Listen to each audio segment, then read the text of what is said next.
Okay, Audio Missile Podcast is back. What's up, Cordell? Podcast. Glad to be back. We took a break. We took a couple of months off. You know, we were kind of burned out. We took a couple months off, but we're back, and we're back with one of our friends today. We got Hector Duran here in the house today. What up? What up? How you doing, Hector? Yo. I'm good, man. Just chilling, having a good Super Bowl Sunday. You know? Yeah, it's Super Bowl Sunday, but this episode's gonna come out a few days after the Super Bowl, so we don't even know who's gonna win yet. Who you guys rooting for? I got my money on the Rams, bro. Oh, he's going for the... What, are they the LA Rams? Yeah, of course. LA Rams, yeah. I'm just messing with y'all. Look, here in the city, we have a lot of people to support the Raiders, and then they're supposed to be all down for LA. Yeah. How are you down for your city when you support your team for somewhere else? We got a lot of here in LA. We got a lot of bandwagon fans, bro. Right. I know a lot of people that were Lakers fans when the Lakers were winning championships, and all of a sudden they're Clippers fans, and all of a sudden they're Golden State fans. Right. You know? They jump ship. I think it's because every big city has a lot of people that come in and out, you know? Yeah. Especially here because of the acting, because, you know, you're an actor. People come from everywhere to try to make it in Hollywood, and then they root for their teams. So we have a lot of people here that root for different teams. Yeah, even teams come here to try to make it. That's true, man. We got a melting pot of people here in LA, man. We got people from all over the place. So any of you guys who don't know Hector, Hector's on Space Force. He's one of the actors, the only Latino actor on that damn show, right? Yeah, represent. Yeah, dude, that's congratulations. Thank It's good you, to man. see you on TV. There's not too many Latino actors out there representing. There's very few. I know, man. We need a little bit more representation in the industry. You know what I noticed, man? I noticed that there's very few Latino parts, and the Latino parts that get filled are usually like other types of Latinos that are Gangbangers. like it could be like gangbangers, but what I mean by that is like we got like Argentinian Latinos, Dominican Latinos, like Latinos that are like Puerto Rican Latinos. And it's good that you're touching on that, because when they do the castings, the people who do the castings, they don't speak Spanish. Yeah. They're not aware of that, and they cast people. Because when I saw Narcos on Netflix, Pablo Escobar is from Brazil. I know. I couldn't believe He that. had a thick ass accent. Yeah, I saw that He didn't sound Colombian. I mean, he did a great job, but he didn't sound Colombian. No, to me. and I caught it too. I'm not even Colombian. I'm Mexican, and I caught it. I was like, damn, this fool's accent's a little bit off. You know? But they only do that with our stuff, because when they do a movie about the King of England and Queen, everything's to detail, and they even bring speech coaches and everything. But when it comes to us, it's a little bit more sloppy. You know what I think it is? I think it's like a certain level of ignorance. You know what I mean? Like they're just not familiar with the different cultures. They don't really know the difference between Mexicans, Dominicans. They all Puerto speak Ricans. Spanish. It's the same. You know, they speak they're Spanish. They speak Spanish. It's like casting a guy from Texas with a southern accent as a surfer. Or here in California, like, howdy. You know, they don't get that. Get it ready to go surf, partner. Well, Hector, I met Hector, and I'm going to tell him a little bit about Hector. I met Hector. I mentor your friend Johnny Ortiz, an actor. Yep. He's a great kid. He's like my son. A great actor, too. Yes, he's a great actor. I mentor him, and I met him, and we hit it off, and he invited me to the premiere of McFarlane. Oh, no way. And I was with you guys on the bus. Yeah, We went to Santa Barbara and everything. That's where I met you and Carlos and Ramiro and Rafa and everybody else that was involved. Carlos. And that's where I met you the first time. Yeah, man. And that was great, right? Yeah. Was that your first premiere, or had you been at a premiere before? You know what? I was at like a couple of other people's premieres before. Like I was invited to a few things. I had like a publicist when I was younger. But that was the first premiere that was like my own. You walked your own red carpet. Yeah, and that was Disney money. That was quite a premiere. Yeah, man. You know what? They shut down Hollywood Boulevard for that. I premiere. was there. Can you believe that? Can you believe that? That's crazy. Dude, the craziest stuff was when they said, we have a surprise for you at the end of the premiere. Nobody leave your seat. Yeah. And then the curtain was open and Juanes performed. Bro, I could not believe it. And I love Juanes, bro. I know the words to like La Camisa Negra, you know, like. Yeah, for those of you who don't speak any Spanish, Juanes is like a big Spanish band. He's like a Spanish rock star, bro. Yeah, he's huge. Yeah. He's a rock star in all Spanish. They said he did a concert in Colombia, and it was a free concert. And like 2 million people showed up. I believe it. Because he's huge in Colombia. You know, that's where he's from, you know? But all he did was like, he put it up on Twitter. He's like, hey, I'm going to have a concert right here at this event. Anybody could show up. It was like a huge field. That's crazy. It turned out like Woodstock up in there. Bro. Right. It was crazy. Like 2 million. Yeah, people he's got- You know the history of Woodstock, that people got stuck in the mud, cars broke down. That's great. That's only makes the story better. Yeah, exactly. If everything would have gone well, then it would have just been like, eh. It was for free, though. You got to work for Yeah, you got to work for free. Yeah. No, well, it was great. It was a great. It was at El Capitan, and then we walked across the street to the Hard Rock Cafe, right across the street. Yeah. And Oscar de la Hoya. I mean, everybody was there. Everybody who was anybody in the Latino space was there. That was my first premiere Really? too, because I mean I'm a writer, but as a writer you're like, yeah, you might as well be invisible. That's a nice way to start off the game. So right there. Johnny took me, and I got to hang out with you guys. I went to the premiere. You know what, man? I swear, when you do a big budget movie, like it's the best time. Like Everything's paid for. Everything's paid for, bro. The room service, the hotel, the limo, everything, bro. They picked me up at my house in a freaking limousine, bro, with my family. They took us to Hollywood Boulevard. They were like, "Nah, you can't come in." And then they showed them the little special pass and like, "Oh, right this way, sir." Yeah, I got to meet I got to meet your family also, your dad, your sister. Yeah, my grandma was there. Everybody. Your grandma was there. Priscilla. Yeah. You know what's crazy, man? My grandma Priscilla was on set every single day, bro. Because I was like 16 years old when I did McFarlane. You need your supervisor, guardian there. She was like my guardian, yeah. Right. But here's the thing: I'm legal. When I was 16, I was legal 18. Basically, what that means is like you take a test and you pass high school, and then you don't have to have a guardian on set. Okay. But my dad was like, well, I just want to make sure like somebody's there to keep him company, you know.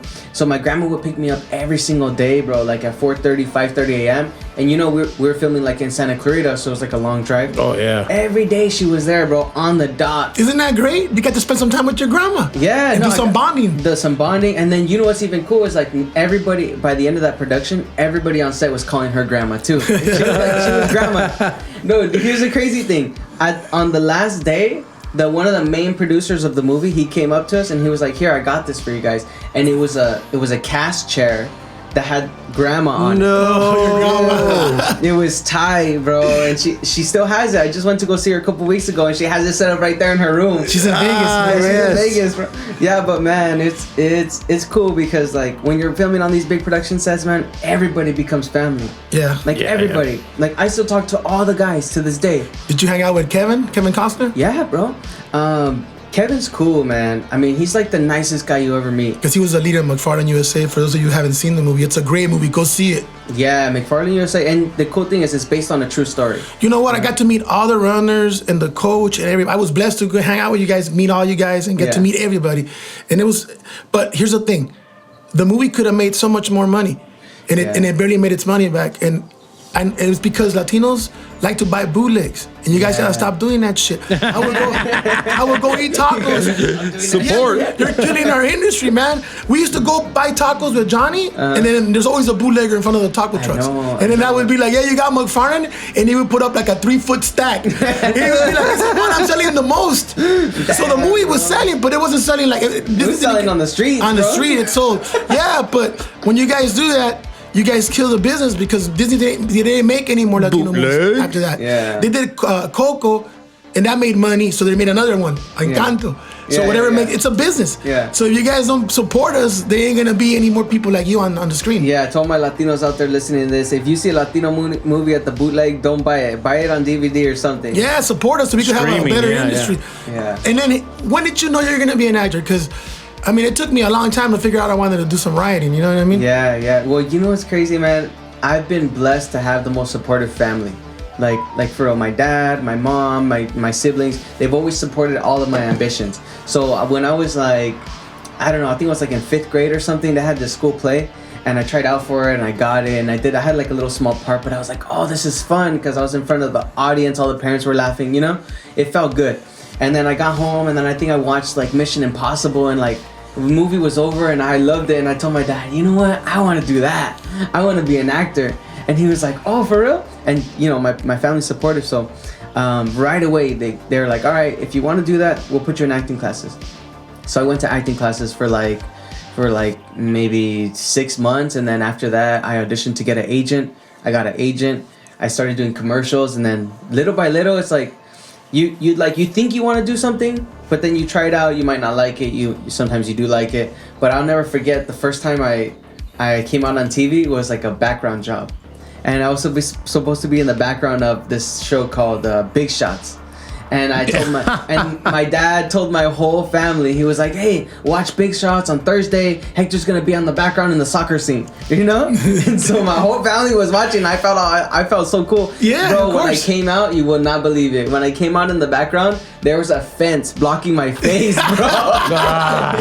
You couldn't even see me. No, hey, Trip, I got a story like that. You know, I did some background stuff before Grey's Anatomy. And they pulled me out. You know, you're sitting there and crafty all day. Yeah. Till they, come on, we need you. You're gonna be on camera. So they take me and they put me in a bed and they wrap my face because I was supposed to be a burn victim. Oh, so my face is wrapped in medical gauze. I'm like, oh, I got camera No one time. can see No, your you can't face. see me. You got camera time, but no one can see your face. Damn. Well, me, I wanted to be a writer, dude. Like, I respect what you guys do, but I like being behind the scenes and the anonymity of just going anywhere and anonymously, and no one can tell who I am. Yeah. Because I see how when Johnny did American Crime, I would go out with them, and then we would, not all the time, but a lot of the time we would get stopped and people wanted pictures and stuff. Yeah. So I'm like, nah, you know what? And it just gets worse. The more projects you do, the more people want to stop and talk to you, or Either it gets worse or it gets better. Either way. And then you get a lot of the people that want to be your friend, and you're like, well, I got enough friends already. You know what I mean? You know? for the wrong reasons, they want to be your friend. Yeah, they want to yeah, get they invited. They think you're living life like at mansion parties and doing I crazy mean, don't stuff. get me wrong. Sometimes you're living life in mansion parties, I know, I've been to a few. but Well, it seems like you're grounded. You come from a grounded family structure. So yeah, I've been blessed, man. My family is very, very humble. They come from humble beginnings. I come from humble beginnings, you know, so I know what it's like to grind and like work your way up. And I'm grateful for all these opportunities that I've been given, you know. So I never hesitate to give back. Like I see somebody like homeless on the street or whatever, like for sure, here you go, bro. You know what I mean? Or sometimes my friends need a little bit of help. Like, hey, bro, how can I help you out? Like, I don't care. You need help moving? I'll help. I got a truck. Sure, you know what I mean? That's like, great. Yeah. Like that's how we roll. But I feel like, you know, little by little, we're like the Latinos are gonna come up in the industry, and if we just like, we already have a community of support. Just as being a Latino, you could call up your 5 friends and they'll help you move in a day. You know what I mean? Just general. Or you like in Mexico, they build houses together. Yep. You know, they got a couple of freaking. They don't have a choice. They're Yep. poor. they have to work together. They buy a bunch of wood, a bunch of nails, and a bunch of beers, and they say, "Hey, we're gonna go build this house. Let's go." And they're like, Yep. "All right, when are we gonna do it?" And they get it done in a few days.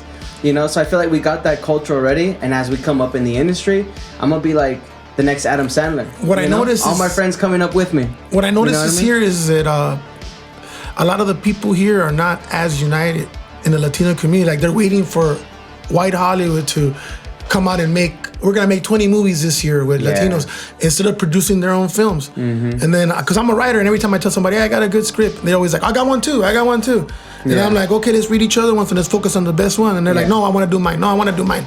Yeah. So I see a lot of that. And then when a lot of them do well, the last thing on their mind is producing. They want to just like, I'm gonna just buy myself a Rolex or enjoy. They just want to flex. And it's cool, I get it. You know, if you're working, you're being successful, but no one's thinking about being the boss. Yeah. Like how, yeah. you know, who's gonna be the Latino Tyler Perry? Yeah, for real. I mean, I'm just saying. Somebody's got to do it. Someone right? has to step up, and I would do it if I had the money, but I'm trying. But I'm getting all you guys to want to produce.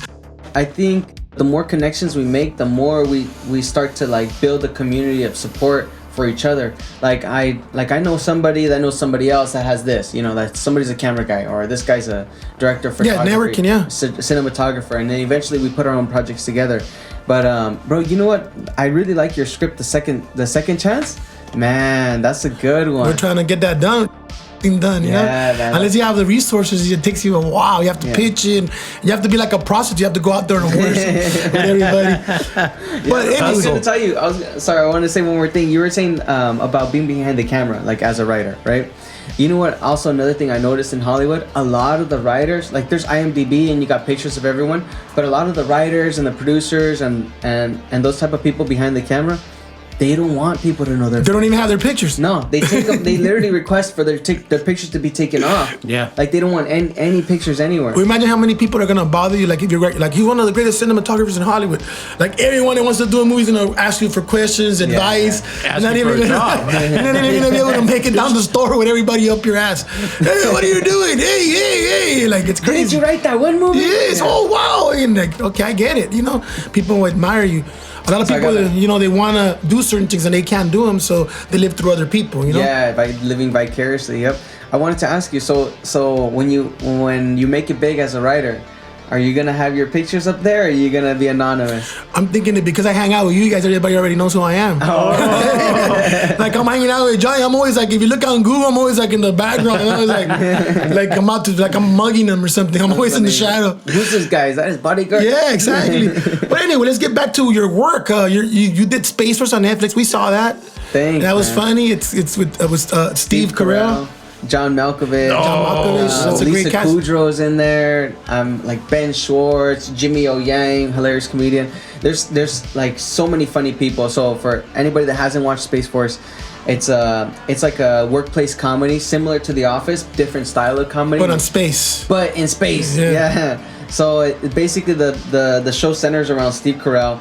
He's been tasked with creating the sixth branch of the military, which is Space Force, right? They want to start exploring space. The thing is, Steve Carell's got like a big heart, but he's also got like this military mindset, you know? So like the military guys are usually like heartless, like let's do this. Oh, just hit the bomb button. Okay, next problem, you know? And Steve Carell is battling with like His conscience. His conscience, exactly. Yeah. And so like you see this transformation of him in the beginning of the show, like all right, gung-ho military guy, to like by the end of season 1, he's like, wait, I don't necessarily agree with all these things these guys are doing. And like he goes through that process because of his family life, because of his life with his recruits. So I'm one of the recruits on the Space Force, and it's a really cool, fun show to watch, and it's hilarious, man. It's hilarious. I know when you guys started filming the show and when it came out, it was when Trump was in office, and Yeah. then he did the Space Force. Yeah. Did that help you guys? Do you think that because he did the Space Force, more people saw the Netflix Space Force show? No, you know what, man? Actually, funny story. I don't think it helped us. Al contrario, it was backwards. Because it's kind of making fun of it, right? No, you know what? They actually so Space Force the show had copywritten the name Space Force. I read about this, just so you know. Yeah. Just to make sure when you came over, I did some homework about this. And it's a very interesting story. Yeah, so they copywrote the name Space Force. And then like a few months later, Trump came out with the actual Space Force, right? And then they tried to get the name, and it was too late. You guys had it. We had it, yeah. so they couldn't get the name, and the name actually, I think they did like a whole like not a lawsuit, but they did like a subpoena or something like that, you know. And they couldn't get it, bro. The U.S. government couldn't get the name from these Hollywood producers. You know what I mean? Because they got money to fight back. And it actually helped blow up the Space Force TV show, because when they went to announce it and release it, everyone typed in Space Force and it went to the TV show. Yeah. On Google. And so it trended. Hey, that's For that first couple of days, it went brrrr. Yeah, that's actually a good problem to have. You know what I mean? That's a good problem you want to have right there. Yeah, well, season 2 is about to come out in a few days. Yeah, so season 2 is coming out February 18th, which is in like, you know, five days from now. So if anybody who's seen the show knows, season 1 ended on a major cliffhanger. So like Steve Carell gets in a fight with like these other military guys because they basically want to start a war on the moon. And me and my Because China was on the moon, right?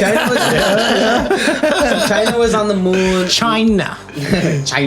They were gonna bomb her. I remember that. Yeah, so China was on the moon already, and then we landed like somewhere in their territory, right? And then like I'm on the moon too, you know, I'm one of the Space Force guys, and so they end up running over our flag in the show, and the military guys are like, oh, destroy their base, let's retaliate, right? We can't show weakness. And Steve Carell's like, nah, like let's avoid a fight on the moon. Long story short, they arrest Steve Carell, and like he escapes. So the show ends like on this major cliffhanger. Like, is he gonna get his job back? Right. Is he gonna get fired, or like what's gonna happen? So I think season 2 does a really good job of like bringing it back. You play Diaz on Space Force, right? Yeah. So my character is Julio Diaz Jose, one of the Space Force recruits. in the beginning, like in episode 1, you see me in high school, and then I get recruited, and then it's fun because I got a best friend in the show. His name is Obi. He's like this. We're like complete opposites, right? Yeah. So I'm like this short, dark Mexican guy, and he's like this tall, super tall redhead. And it's funny because together we're just like idiots, like Dumb and Dumber. So like in season 1, there was like 10 episodes, and season 2, there's only 7 episodes total. So like these streaming services, they're doing like this reduced series thing. Yeah, now. Limited series. Yeah. So I think in season 7 I'm only in like 4 or 5. I'm sorry, season 7. In season 2 I'm only in like 4 or 5 episodes. But you know, the characters come in when they need to come in. You know, like not all the scenes are on the moon. You know, Lisa Kudrow's on Earth, so they gotta have scenes with her. John Malkovich's a scientist, and Jimmy O Yang's a scientist. You know, so they gotta have scenes with them. But whenever they're like going to the moon and they got scenes on the moon, that's when I'm there. You know, but it's cool because at least we got some representation. Yes, that's, yeah, and the moon at least. Yeah, right? and the moon, yeah, exactly. Yeah. Because I don't even think they have. I think the only Mexican they had on Star Trek was Ricardo Montalban, and he was like a villain. I don't even know. There wasn't Khan. any- That's Khan. But I don't think there was a Mexican on Star Trek, right? Yeah. On the original show, right? I don't remember. I would remember. I got a question for you on the show. Yeah. Do they play pranks on each other? Yeah. I've heard that. I mean, like, you mean behind the scenes? Yeah. Not really pranks, but they do dumb games. It's hilarious.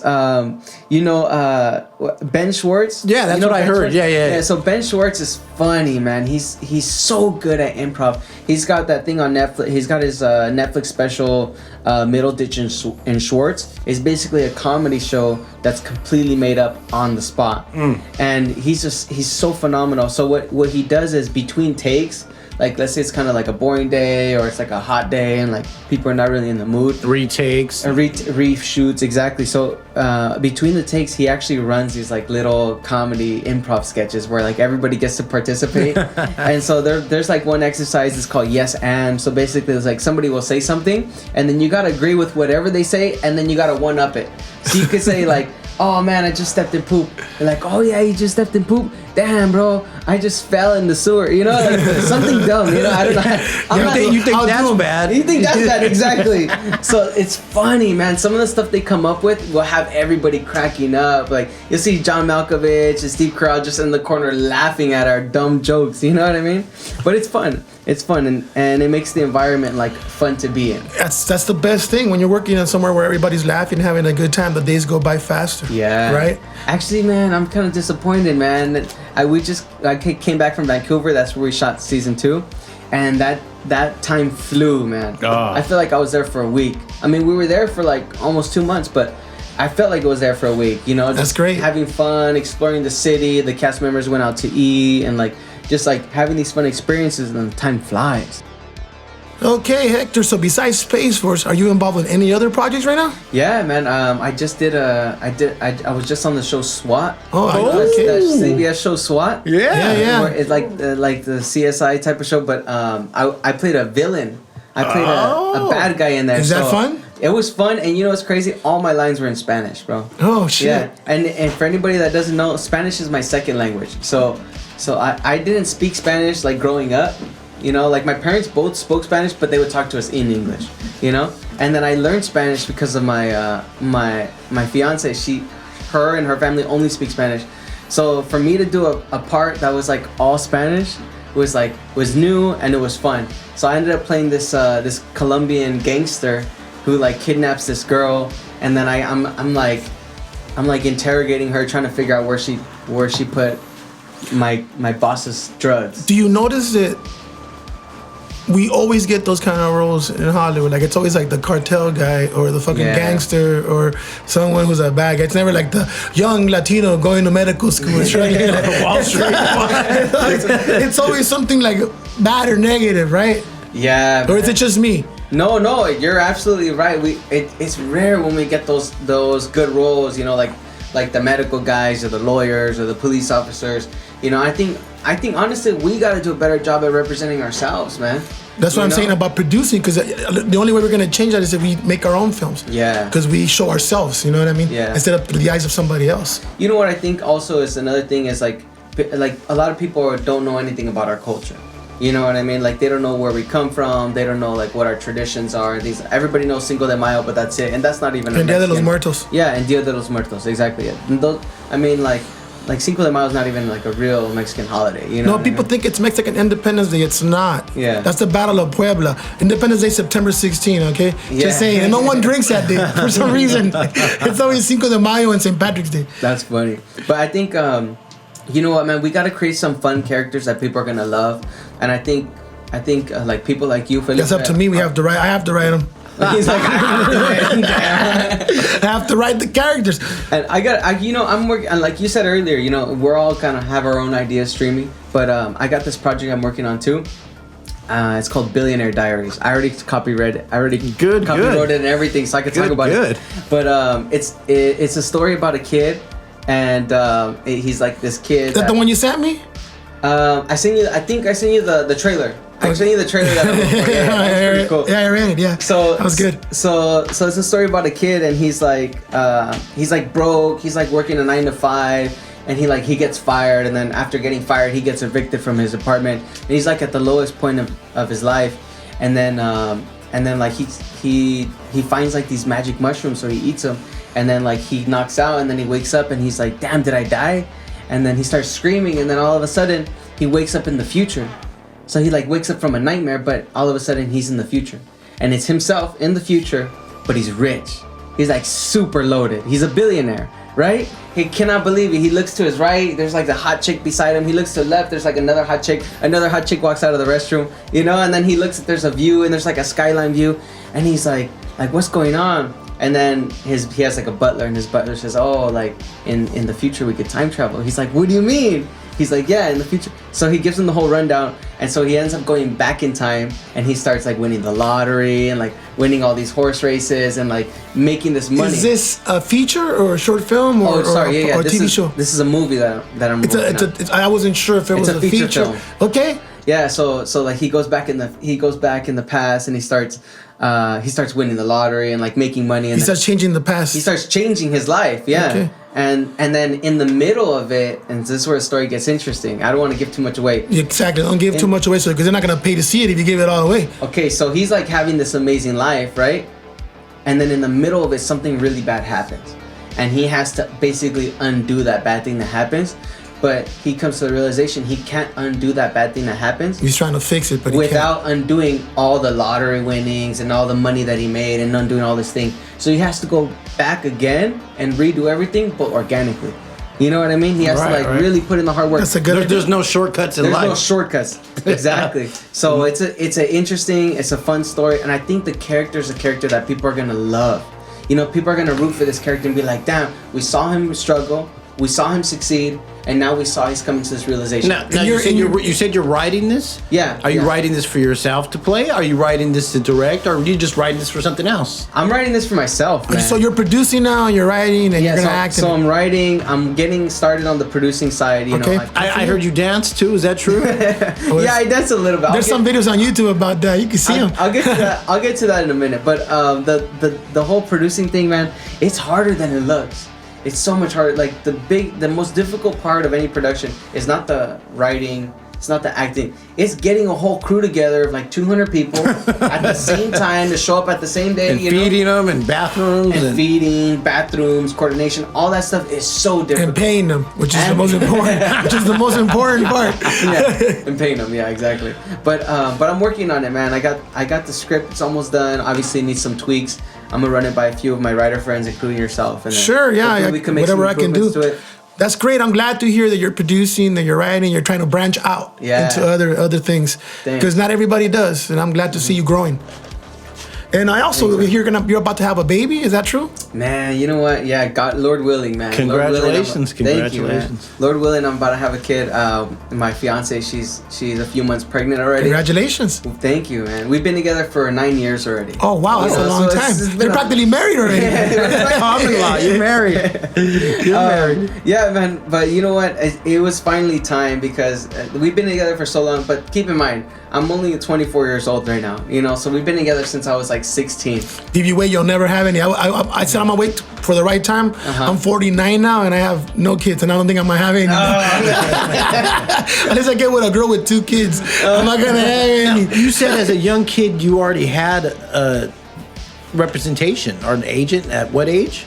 I think I got my agent when I was like 10 years old, 10 or 11. So are you gonna be pushing your own kid? Nah, man, my kid could do whatever they want to do in life. Like I don't want to be that parent that forces their kid. And my parents were the same way. They never forced me to do anything. I was like 8 years old, and I said I wanted to be a pro skateboarder. Well, your dad's a photographer, right? Right, your dad's a photographer, right? Yeah, my dad's a So he's like, they're in the creative industry. Well, my dad's a man of many skill sets. And he has his industrial equipment business. You know, he's a photographer. He does like. And now he's doing like massage therapy, you know. He tries everything. He does everything. And like, yeah, that's good. Yeah, you gotta try what makes money, you know. You never know. One thing will hit, maybe another. For a while, he was making churros, bro. That's funny. We almost bought a churro thing back in the day. I was a waiter. I used to own a dispensary. I was a mechanic for a few months. I'm like, damn. You know, writing doesn't pay. You know how it is. Writers, unless you write Lord of the Rings, you ain't getting any money. Well, or unless you sell it. But then if you sell it, you're giving away all your ideas. Well, I helped Michael. You know Michael Flores. I helped him. Do some rewriting on his project. He did Sancho Claus. Oh, cool. So that was like my first IMDb credit. Nice. You know what I want to do, man? I want to be like the next Sylvester Stallone. Do you guys know the Sylvester Stallone story? Yeah. Oh, with the Rocky movie? Yeah. Like, so basically he was homeless, right? And he had his dog, and he was like living on the streets with his dog, and he was so broke he had to sell his dog. He did a male adult porno. Yeah. How broke he did, right? It's called the Italian Stallion, right? I don't know. He did. Oh shit! Oh, this is new information. I think that's when he was really broke. But then what happened? But then, so anyway, he sold his dog, right? And then I might be butchering the story. I don't know, but he sold his dog. No, he was about to sell his dog. No, he sold it. He sold it. Yeah, he did. I thought he was about to. No. Okay. He sold his dog, and then he was so like depressed and down on his life that he's like, you know what, I'm gonna write a movie. And he said he wrote Rocky, the original Rocky. I think he wrote it within like one day or something like that. I don't know. But anyways, long story short, he created his own project. He starred as a lead in it. They offered him like. Well, they didn't want him in the project. Yeah, they didn't want him in the project. But he wouldn't sell it without him being cast in the lead. And somebody said, all right, fuck it. Yeah. And the rest is history. He made it, right? He made it. He did Cobra and then Rambo and all kinds of other stuff. Man, that guy's done everything. But you know what? He created his own opportunity. And that's the moral of the story. It's like that's what I've been telling you guys, because you guys are young. I'm already older, so I've been telling you guys we need to get into produce. You guys need to produce. You guys need to produce. I've been hammering it at Johnny every day, and he's doing a short film that he just produced. Motorhome, right? Yeah, Motorhome. So when it comes out, make sure you guys support that Motorhome. Johnny Ortiz, that's the Johnny we're talking about. Yeah, I'm really happy that he was able to put a crew together. And get that filmed, and now he's doing like reshoots for it, and that's difficult. You know, not everybody can do that, and that's one thing I'm working on right now. I don't know if you heard of that new show. It's like the redo of the Fresh Prince of Bel-Air. Oh yeah, it's more of a serious drama now. Yeah, it's a drama, than a comedy. Yeah. So here's a cool story. Those kids that did that, they literally got their DSLR camera and they went out and they filmed the trailer for it, and they just put it up on YouTube. Yeah, they put the video up on YouTube and they got a ton of views. Even Will Smith got a wind of it. Yeah, it went viral, and then this new streaming service, Peacock, they picked it up and they're like, hey, we want to make this into a show. But think about it, just by them going out with their like little Canon camera and filming the trailer, they made it happen. Well, you got the most important thing. You got yourselves. Like you're an actor. You got actor friends. All you gotta do is put a camera in front of you guys, and you guys can do stuff. That's what I try to tell Johnny. You have the power already. Yeah. So that's what I'm working on right now. I seen you that trailer, right, for this film that I wrote. So my goal right now by the end of this year is to film the trailer, make it nice, edit it, finish final product, and then raise the money to make this movie. You know, we might not be the most financially well off yet, but at least we got the ambition. Or we could use GoFundMe and get people to help us out at least. You know, want to push. Like that, If you want to push Latino films forward, we have to help each other, because there's a lot of us here, and we don't support each other. So we need to start supporting each other. There's a lot of racism between each other. I noticed that Mexicans don't like Central Americans don't like Mexicans. It's crazy, and like that might work in your country, but here we have to be together. We have no power. 100%. You know, we have to be united.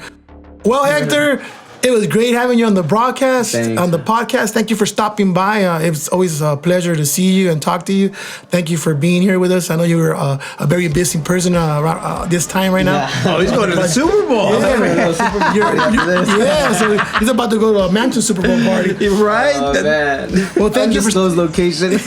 No, we got to have you back and talk some more. Man. I want to have all the McFarlane kids back. I want to have like a little Johnny, you and Carlos and all you guys. Hopefully we could do that in the future. Well, thanks for stopping by, Hector. Thank you so much. Space Force comes out in a couple of days on the 18th. February 18th on Netflix. Don't miss it. Space Force season 2. Make sure you support. If you haven't watched season 1, man, you're missing out. Yeah, make sure you watch season 1, binge watch it, and get ready to watch season 2. It comes out on the 18th. Thank you, Hector. Thank you for having me, Felipe. It's always a pleasure, brother.